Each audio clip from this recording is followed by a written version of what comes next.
Hello again, Roy here with another edition of the Right Has Left podcast. I'm so glad that you decided to come along and join me. I am your host, Roy Garden, and again, we've got a lot of news going on from the Trump administration this past week. Some of it's very tragic, and some of it is very questionable. So, having said that, I think we need to go ahead and get on to this right away. In fact, the lead story that I'm going to have here is, of course, our top story, and that is the sad situation that the one of the two National Guard people that were in the station in Washington, D.C. has passed away, and Donald Trump announced that. And that is, of course, sadly, is Sarah Beckstrom, who was just 20 years old, died from her injuries, while the second National Guard member, 24-year-old Andrew Wolf, is still fighting for his life and is listed in critical condition. And this is just such sad situation that has been going on there in Washington, D.C. I don't know how else to explain it. It to me, it's just tragic stuff. And when I say tragic, I mean tragic. To see these two people just taken down, and again, they're still investigating this. They don't know if it was just a lone wolf situation or whether there was an agenda. They just don't have any information. But Trump did announce this past Thursday about the death of Sarah. Both were shot at close range near Farragut Square in downtown Washington, D.C., just 2 blocks from the White House, just after 2 p.m. Eastern Standard Time on this past Wednesday. Police have arrested one suspect in the shooting, and we do have a graphic of that individual because there's a lot of backstory on this individual. And that is Ramanhula Lakwala. He is a 29-year-old Afghanistan. And the U.S. Attorney for Washington, D.C. announced the initial charges of assault of this suspect will be upgraded to murder in the first degree with the passing of Sarah. And they're just calling it was an ambush with a gun towards people who didn't know what was coming. The two soldiers who were attacked had been deployed to the American Capitol as part of the Trump administration efforts to crack down on the city of Washington, D.C., although there hasn't been any factual information as to these National Guard troops are actually needed there. In fact, a federal judge had blocked and considered the deployment of the National Guards as illegal. And with the death of Sarah, unfortunately, Trump says now he wants 500 more individual troops stationed in Washington, D.C. And again, it's sad that this whole thing has had to turn into a political mess as it is. Going back to a little bit about this individual from Afghanistan, he came into the United States in 2021 under a program that was implemented by the Biden administration following the U.S. military withdrawal from Afghanistan. Now, what is interesting here is the Trump administration is the one that approved that this individual could stay in the U.S. So, although you're now, I just hate that we have to turn this into a political situation with the death of Sarah and the other National Guard person hanging on to dear life. It's just sad. And I do not want any Republican, spinning that this is all the fault of the Biden administration, because it is not. It is the Trump administration, and all the new agencies had come out on this, is the one that approved that this individual had the ability to stay in the United States. And it also came out that this individual is now associated with the CIA. according to the agency's director, John Ratcliffe. And he was granted asylum in April by the Trump administration. As I just stated, multiple law enforcement officials had confirmed this to news agencies.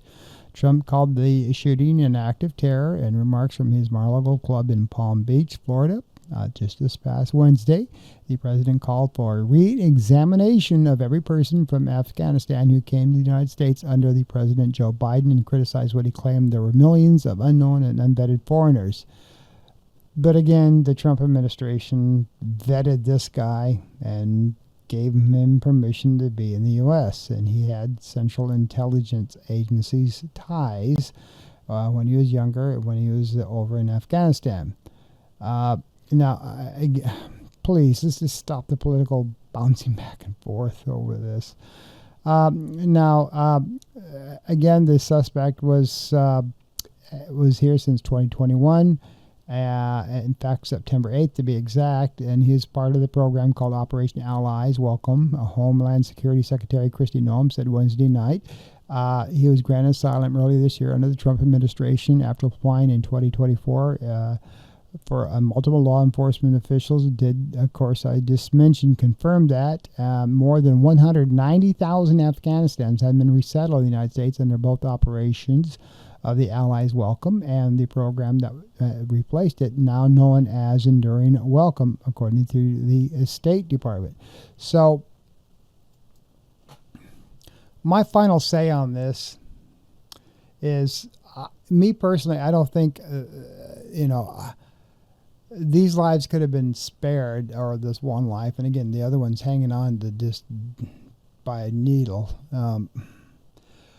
I don't know why we need troops in Washington, D.C. in the first place. The Capitol Police there and everybody else has done an outstanding job. And now Trump says he wants 500 more troops. In fact, and again, a federal judge has ruled that the National Guard troops in the Washington, D.C. area is illegal in the first place for deployment. And now we've lost a dear life. I just don't get it. I really don't. And, it's just so sad that Sarah had to lose life. She's such a young person at 20 years of age. And her previous boyfriend that just recently broke up he's just brokenhearted over this situation. And, of course, her family. And my prayers go out to Sarah, and I pray the other soldier will make it through. And, again, this is also unnecessary. They had no business being there in the first place. But, again, we'll just have to wait and see what happens. And hopefully we can get the troops out of Washington, D.C. altogether. Moving on to other news, Moscow has poured doubt in Donald Trump's assertion that Vladimir Putin is making concessions as Ukraine agreed to a peace proposal in principle. Kremlin spokesman Peskov has said that it was premature to say whether a peace deal was close, as Trump has insisted his negotiations were making great progress in discussions with both sides.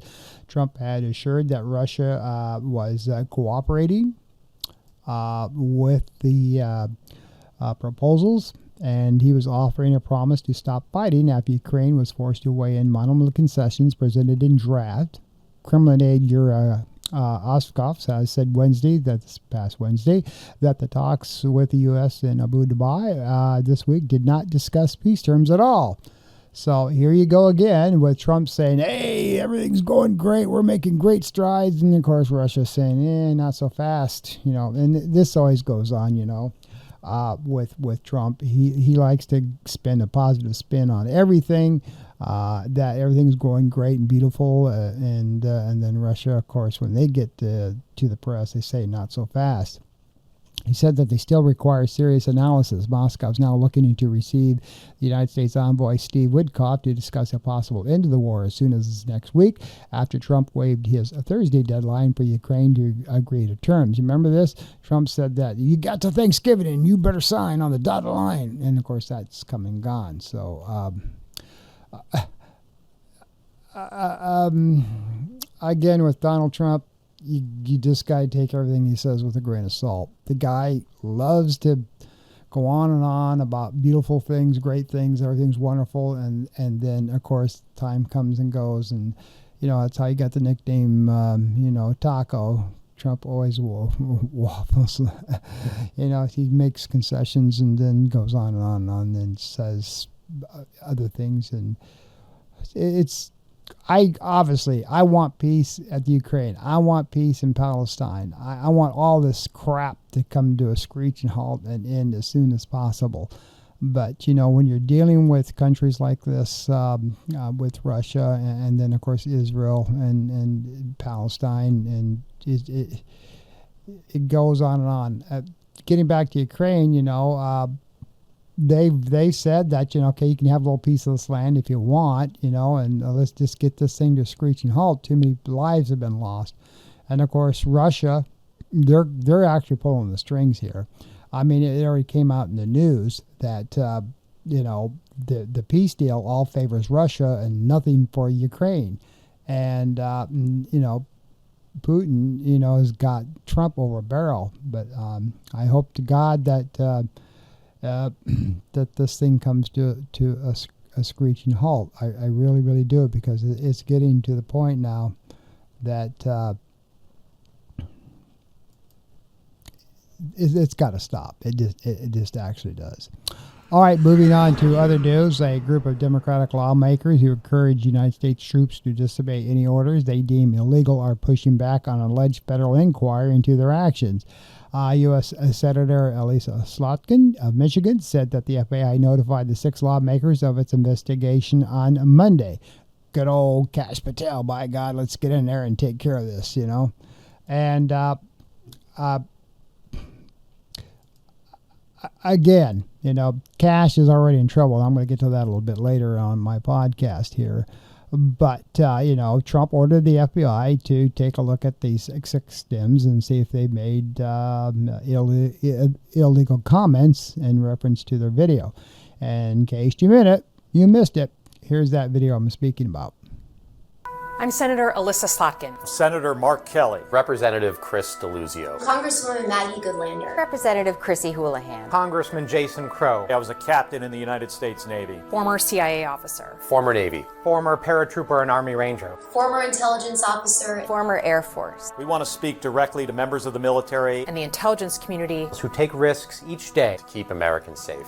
We know you are under enormous stress and pressure right now. Americans trust their military. But that trust is at risk. This administration is pitting our uniformed military and intelligence community professionals against American citizens. Like us. You all swore an oath to protect and defend this Constitution. And right now, the threats to our Constitution aren't just coming from abroad, but from right here at home. Our laws are clear. You can refuse illegal orders.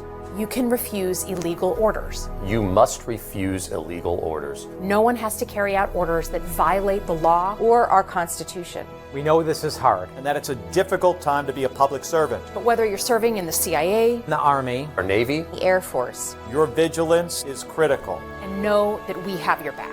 Because now, more than ever, the American people need you. We need you to stand up for our laws, our Constitution, and who we are as Americans. Don't give up. Don't give up. Don't give up. Don't give up the ship. Now, Trump said that he branded this video seditious behavior, and no amount of intimidation or harassment will ever stop us from doing our jobs.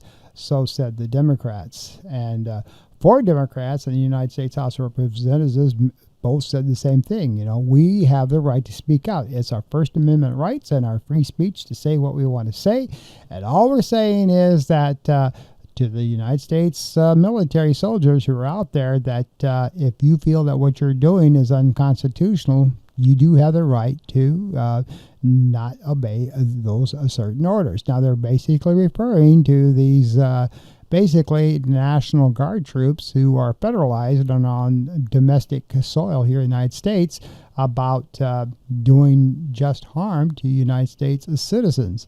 And this goes back to this ungodly, unfortunate instance where we lost 2 National Guard personnel in Washington, D.C.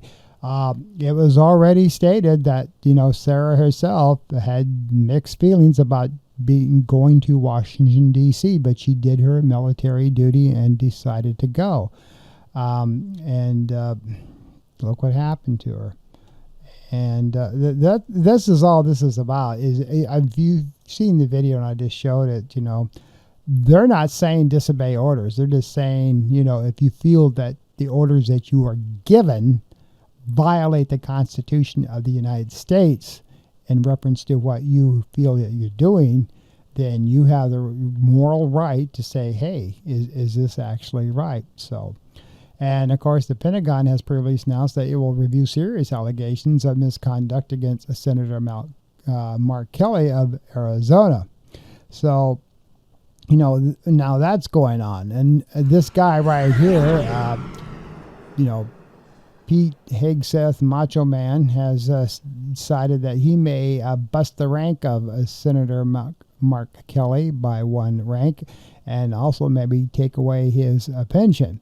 Now, he appeared on Tuesday on national news, and he said that the FBI requested interviews with the 6 Democrat politicians, and Pete Hegseth is also looking about, their military record. We're not talking court-martial yet, but that has been discussed. For God's sakes, where the hell is this going, So anyway, when Kelly was asked by a national public radio about the matter later in a broadcast earlier this week, he said that the Sergeant of Arms got something in an email. We are going to take a look at it. And the Sergeant of Arms in each Chamber of Commerce acts as that chamber's chief law enforcement officer. They are tasked with maintaining congressional rules, which can include arresting lawmakers, though they have not been involved in any other recent criminal investigations. So now that the Department of Justice, the FBI, are all looking at these 6 Dems, whether they should actually be arrested now for their comments. And it goes on and on. This is just getting way out of hand, for people who are exercising their freedom of speech. And they do understand the Constitution, even though the others may not. So, now they go on to get misconduct charges against Mark Kelly. Now, Mark Kelly is a decorated veteran. He's a U.S. astronaut, and this is what he's now getting against him because, Pete Hegseth and everybody else thinks that what they were stating is just terrible comments, So, these 6 Democrats were brave souls to go ahead and say what they're saying. And again, they never said that you should disobey orders. They just said, think about the Constitution if you think what you're doing is in violation of the Constitution. And Mark Kelly, of course, has been standing ground. He's actually, saying, go ahead and make my day kind of thing. He says, we'll never give up the ship, and Trump is just, he's just beside himself, said, lock them up, they should be arrested. He even said that, hang them. If you remember, if you want to watch my last podcast, I covered a lot of this stuff in detail, what he said. And to me, it's just getting way out of hand. This video has been making the rounds on social media, and even attorneys have said these 6 Democrats have said nothing that would require them to be arrested or hang or put to death. They're exercising their freedom of speech and their freedom of expression, and that's all there is to it.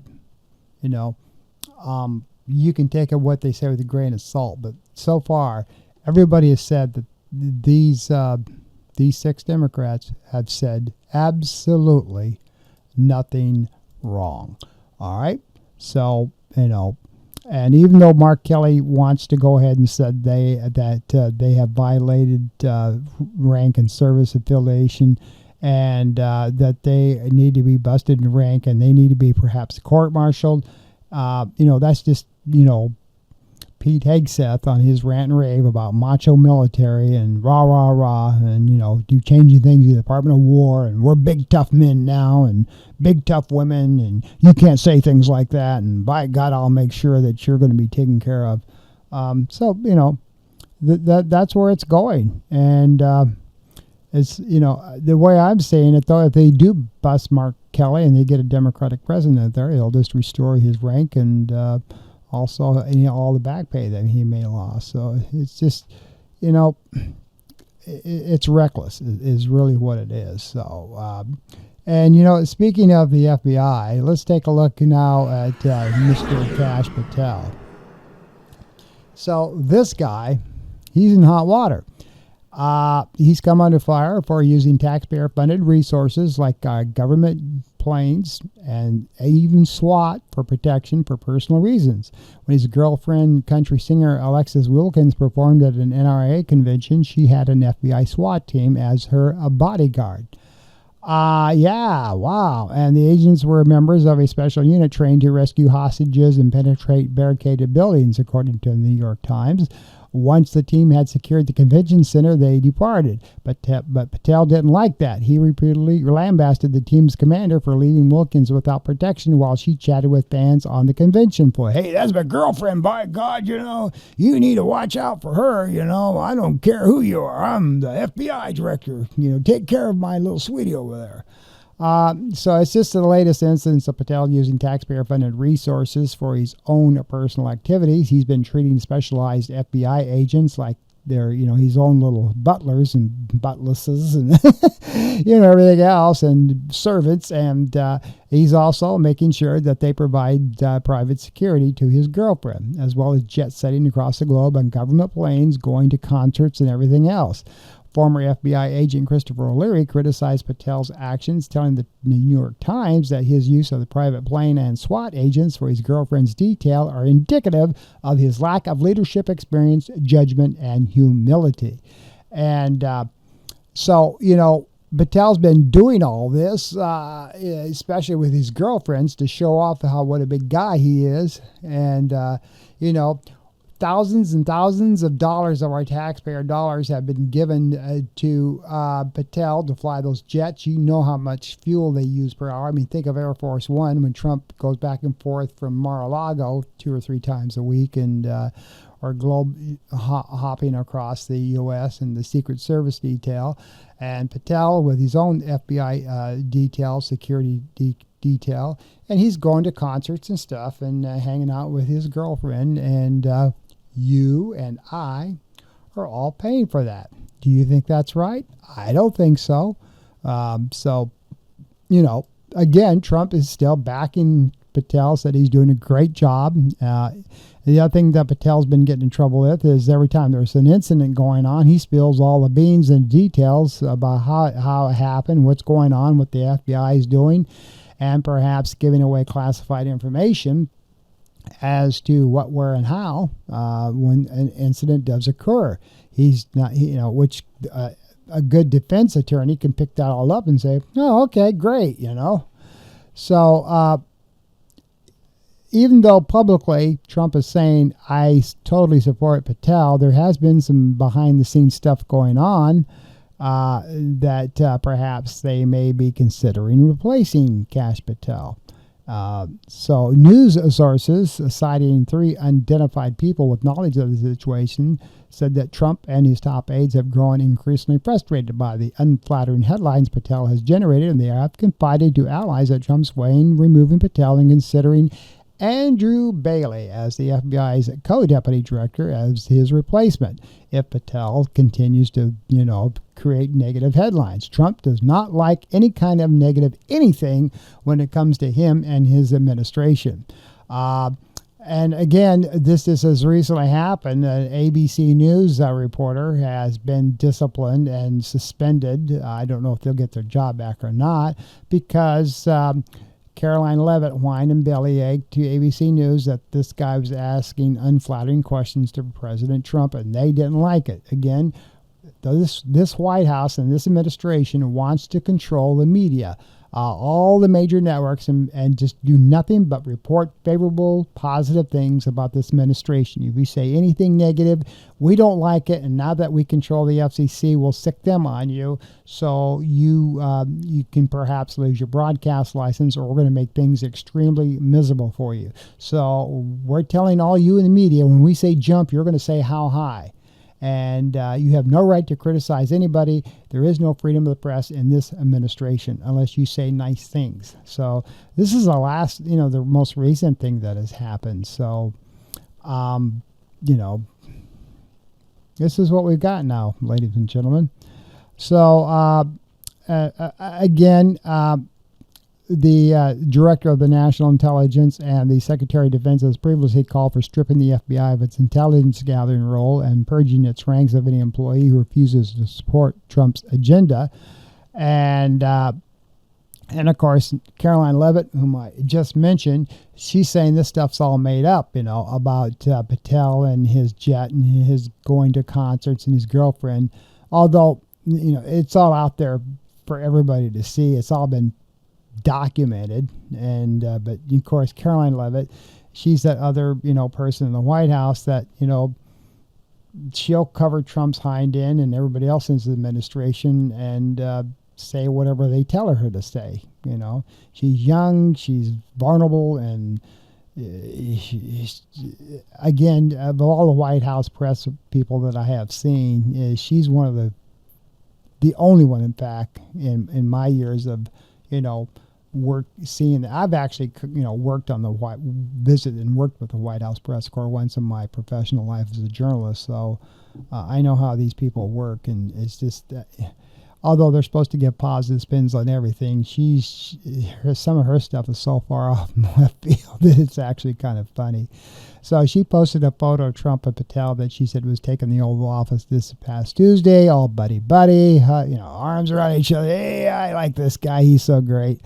And they were in a meeting, and they're working hard, and he has nothing but positive things to say about, Kash Patel. So, it's just how these people do things. So, and now we have got to move on to something that's very, very interesting, and that, of course, is what's going on in Venezuela.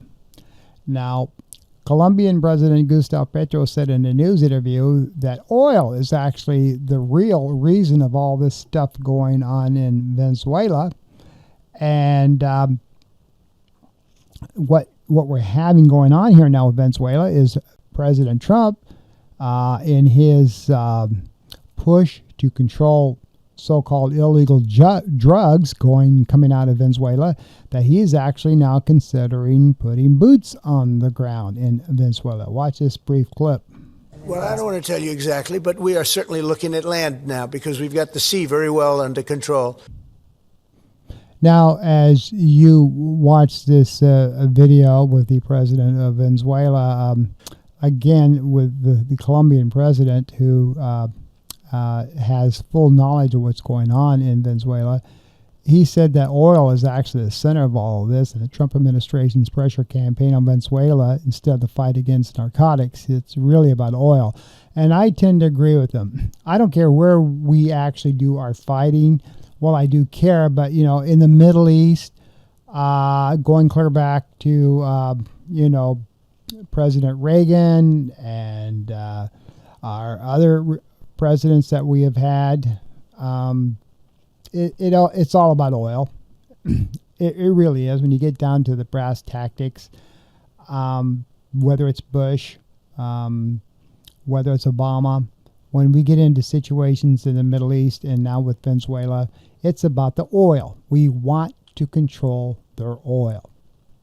And if you stop and think about it, that's really what it is. Now, with this present administration, they can talk narcotics all you want. I mean, of all these people that have been killing out at sea in these boats, they all say, hey, they were carrying drugs. Yet we have not seen anything that these boats that they're blowing up have had narcotics on them. In other words, show us the proof. And they haven't done that. Well, it all got blew up with a boat. We can't go recover that. And they show the videos, but where's the drugs? I mean, I'm not saying there weren't drugs there. Maybe there were, All we're saying is show us the proof. And they cannot do that. And now they want to go in with CIA,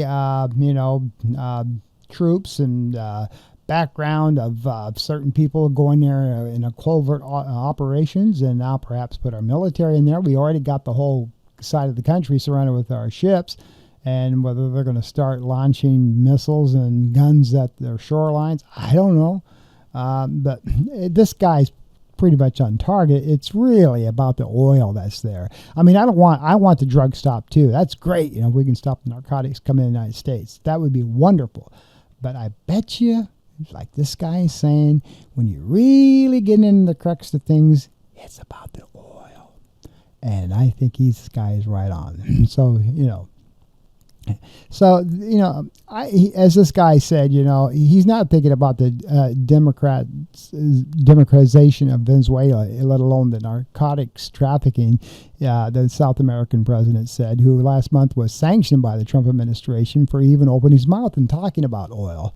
So the defense officials have carried out more than a dozen strikes in the Caribbean region in recent weeks, targeting alleged narco-terrorists, despite conflicting reports from surrounding nations. However, Venezuela is not a large producer of fentanyl, and the Drug Enforcement Agency also said in 2020 estimated that around 74% of the cocaine in the United States travels through the Pacific, not the Caribbean. So you got to take a look at that. I mean, it's been recorded that a lot of the narcotics that comes in the United States is from the Pacific region, not the Caribbean, not the Atlantic, not from Venezuela. But again, military officers did confirm no cocaine found aboard the ship struck by the United States Armed Forces. No cocaine, no drugs.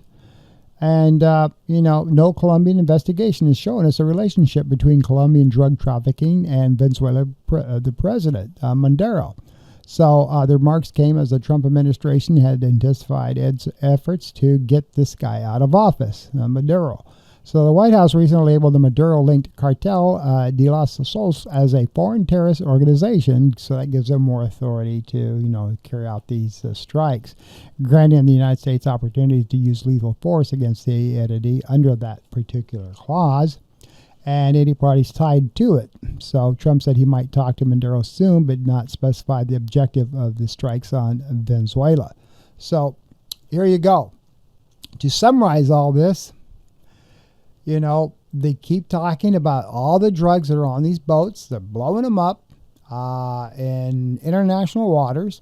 They use that one clause about anti-terrorists, so it gives the Trump administration to do what he's doing without authority from Congress.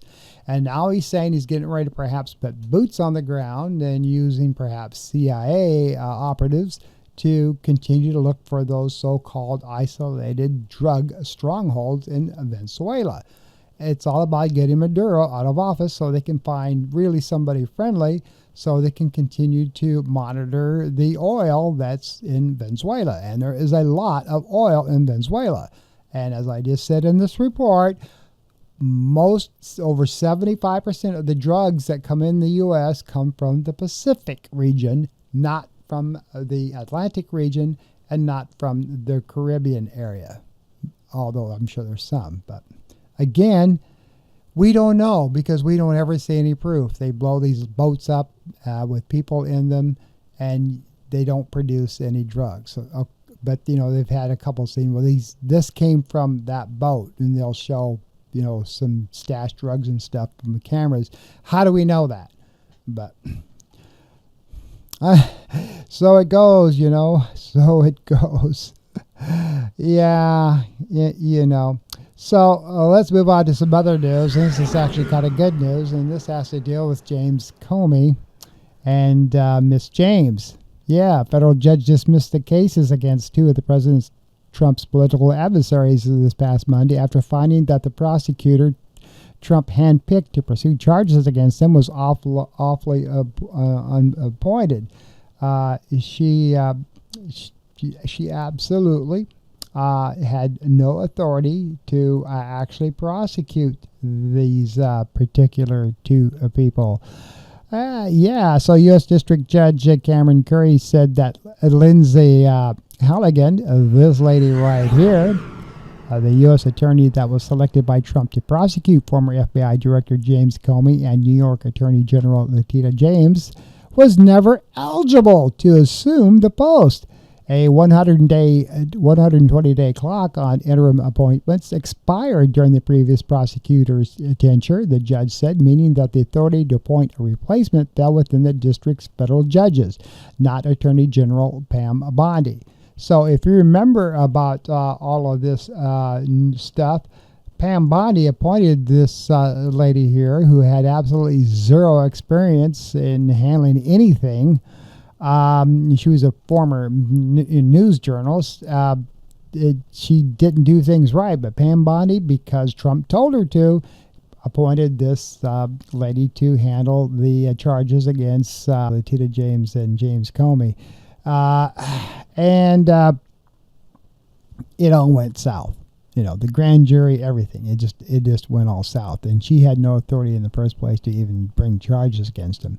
So the judge dismissed this with prejudice, which means that if they can get their act together, they can still bring charges against Comey and James later on. But I don't know how well that's going to happen, because every other previous attorney general said there's nothing there to charge these two people. Yet, you know, this lady got the grand jury together, and she didn't even provide them with half the information that she was supposed to. And of course, the grand jury is just acting on what she said. So the judge has thrown it out. So right now, these two people have, don't have any charges against them. So again, the Curry repeating the paragraph word for word in her ruling dismissing James's case. She dismissed the indictments without prejudice, said meaning that the Justice Department could try to bring the charges again with another prosecutor, though the path forward is really uncertain how that's going to happen. So Halligan is the fourth U.S. attorney loyal to Trump to have been found to be unlawfully serving in her post by a judge. Comey and James mounted parallel bids to disqualify Halligan from their cases. She was the sole prosecutor who sought their indictments from grand juries, which they claim rendered the charging document void and required dismissal ahead of their trials. The post opened up for Halligan after the district's previous top prosecutor, Eric Siebert, resigned rather than try to prosecute these two. And of course, Trump got pissed off at him and said, fine, I'll find somebody else. These two, charged me all awfully and stuff, and they made my life miserable, and they're going to go down. And so you just find somebody that can prosecute these people, because I'm not going to tolerate anybody pushing me around. And of course, he went after Pam Bondi. Pam Bondi said, okay, I'll take care of it. I'll find somebody. I'm sorry, Mr. President, and I serve you. So anyway, so there you go. And down she went. Yeah, with so little to work with. And yet she tried to bring these two up on charges. And of course, a good federal judge looked at her work and her stuff that she did and said, you don't have anything here, lady. So dismissed with prejudice, and hopefully if they ever get any other charges brought up, it may be well into the late in Trump's tenure as our president, and maybe nothing will happen, because it's going to be really difficult. Like I said, when you've got other very knowledgeable attorney generals said there is nothing there that Comey did wrong or James did wrong, there's just not enough evidence there to bring charges up against them. They know what they're talking about. But then Trump tries to find, somebody else that's loyal to him to try to bring up these charges. And again, the judge's going to say, if you're going to try to bring charges, do it right.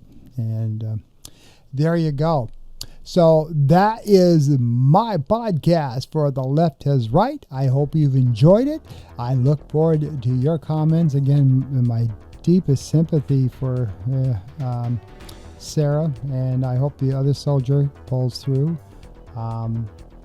It's just so damn sad that this even had to happen in the first place. Again, a federal judge has ruled that the troops that are in Washington, D.C. are illegal, but Trump continues just to thumb his nose and continues to do what Trump likes to do.